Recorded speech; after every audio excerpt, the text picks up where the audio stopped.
It's recap time. 3, 2. Hey, quick interruption, Future Chip here. If you're coming from the previous video and you already know the drill, you can skip directly to the recap. Otherwise, if this is your first time, I'll let you with the intro and enjoy the episode.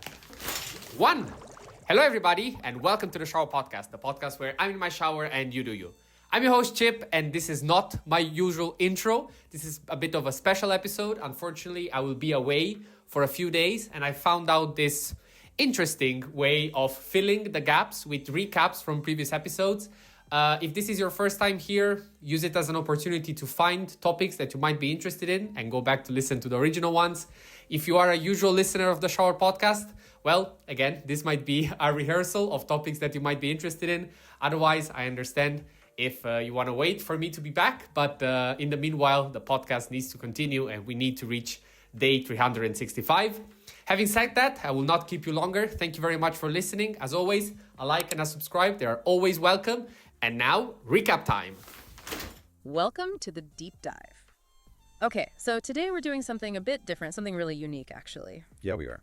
We've taken 3 really well-received recent episodes from host Chip's Shower Podcast and sort of boiled them down for you. Chip's got this amazing ability, doesn't he? Taking everyday moments like, chores or just looking at his phone and pulling out these big life insights. He really does. And so this is like your highlight reel. The key ideas and maybe some of the fun moments from those shows will walk you through the big concepts Chip laid out. And hey, if any of this really clicks with you and you haven't heard the originals, definitely go check out the full episodes. They're worth it. Absolutely. So we'll unpack 3 main analogies he used, starting with this idea of being, well, broken or cracked. Right. Episode 267, that's where we kick off. It was called You're Cracked. Pretty bold title. He grabs your cat. So let's get into this one. The setup is just so normal. Chip's on the tube, heading back from London. Sounds like it was a rough day. And he's just staring down at his phone. And he notices it's, dusty, smudged, maybe got a few knocks on the corners. It looks like it's been through it. The usual state of most phones, let's be honest. Exactly.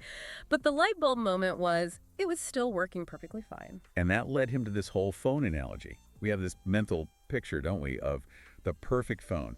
Straight out of the box, sealed, plastic wrap still on, pristine. Untouched. Right. And Chip's point was that pristine phone, it's flawless, sure, but it's also completely useless. It's doing nothing. That just flips the whole idea of perfection on its head, doesn't it? Totally. If something's perfect, untouched, it hasn't actually done its job yet. Its value is all potential. Whereas the phone with the scratches, the smudges, maybe a tiny crack in the screen protector. Yeah, mine's got one of those right now. See? That proves it's been used. It's been out in the world doing what it's supposed to do. Its real value is shown by those marks. Okay, so then how does this apply to us? Because that's the leap he makes. Well, that's the crucial part.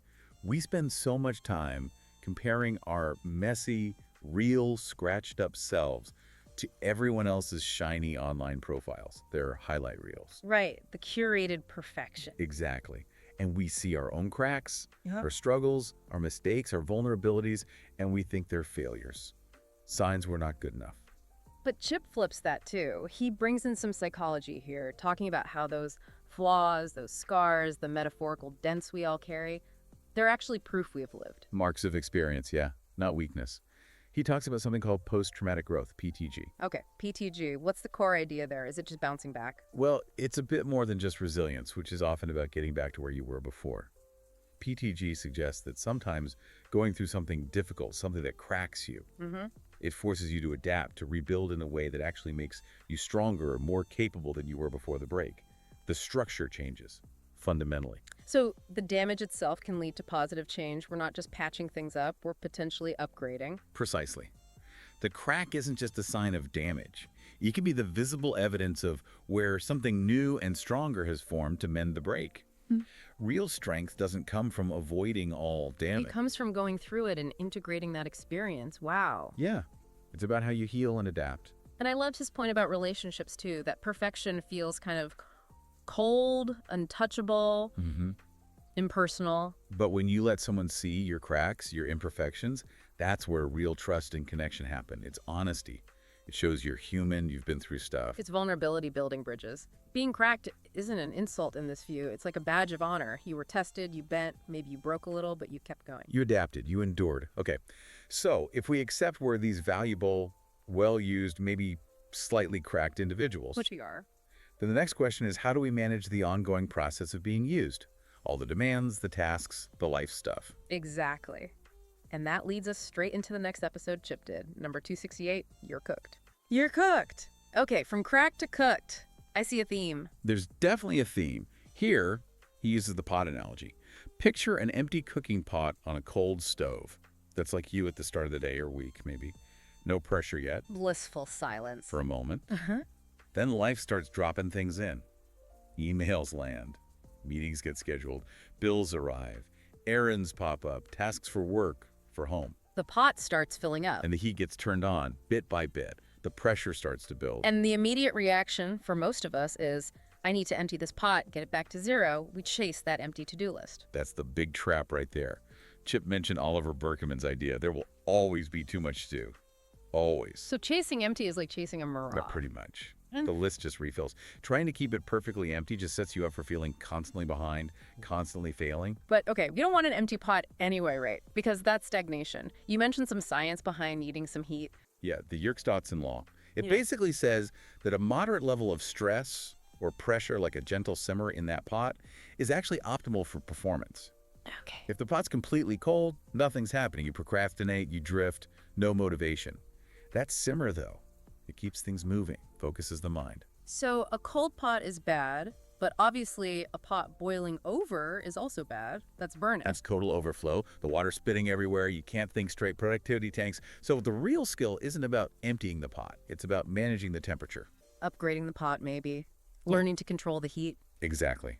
Knowing how to turn the burner down, or maybe add some insulation so it can handle more heat. So what were Chip's practical tips for managing this? How do we upgrade our pot? Well, one key idea was building resilience through what's sometimes called stress inoculation. Sounds intense. It just means gradually exposing yourself to slightly bigger challenges, like lifting weights for your mind. You handle a slightly tougher email, a slightly tighter deadline. So when a real crisis hits, your pot has more capacity. It doesn't boil over instantly because it's used to handling some heat. Makes sense. And what about preventing the overflow in the moment? Letting off steam? Absolutely crucial. Things like taking real breaks, not just switching tasks, but actually stepping away. Delegating if you can. Saying no sometimes. Those micro pauses you mentioned too. Yeah, that was interesting. A study found that even just 2-minute intentional pauses where you properly stop, not check your phone, led to higher energy and focus later. Like tiny pressure release valves. Okay, little vents to stop the big explosion. You got it. And another really simple practical tool, writing things down. Externalizing tasks. Getting it out of your head and onto paper or into an app. Right. Research shows that just writing down an unfinished task actually reduces the mental load. It's like opening another valve. The task is still in the pot, but the constant pressure of remembering it eases off, freeing up your mind to focus. So it lets the pot breathe a bit. Exactly. The big takeaway here isn't about reaching zero or achieving perfect calm. It's about controlled momentum. Knowing your own boil point. Yes. Recognizing the signs when things are getting too hot, when that steam is starting to hiss, and knowing how to adjust the heat before it boils over. You stop chasing, done, and get better at doing. Okay, so we've embraced our cracks, we're managing our pot. What's the third piece? Well, once you've got a handle on your internal state and your workflow, life throws complex decisions and situations at you. How do you navigate those? Which brings us to the final deep dive we're covering, episode 269. I hope this never happens to you, which sounds a bit ominous. It does. But the thing Chip hopes never happens is that you never learn how to compromise selectively. He argues that learning this skill is vital. Okay, selective compromise. Why is never learning it so bad? He looks at two extremes, both problematic. First, imagine someone who, maybe through extreme wealth or privilege, basically never heard the word no growing up. Everything was always available, always possible. Right. So when life inevitably does force a compromise, maybe in a relationship, or a business deal falls through, or they face a health limit, they just can't handle it, they panic. Because they never developed the muscle for it. The skill wasn't practiced. Exactly. They see any compromise as a total failure, a personal defeat, instead of, Well, a necessary part of navigating a complex world. Okay, that's one extreme. What's the other? The opposite, the person who always has to compromise. Life circumstances constantly force them to give in on everything. What car they buy, where they go on holiday, maybe even big career choices, They never get what they actually want. or rarely. And this leads to deep dissatisfaction, maybe resentment, a lack of gratitude, because nothing ever feels like their choice, their win. It's a tough way to live. So neither extreme is good. Not compromising at all makes you brittle. Always compromising makes you feel powerless. Precisely. The sweet spot, the skill to develop, is in the middle. Selective compromise. And it's a skill learned through experience, often through facing challenges, losses, negotiations. How do you become selective about it? What's the key? The absolute cornerstone, according to Chip, is defining your core principles.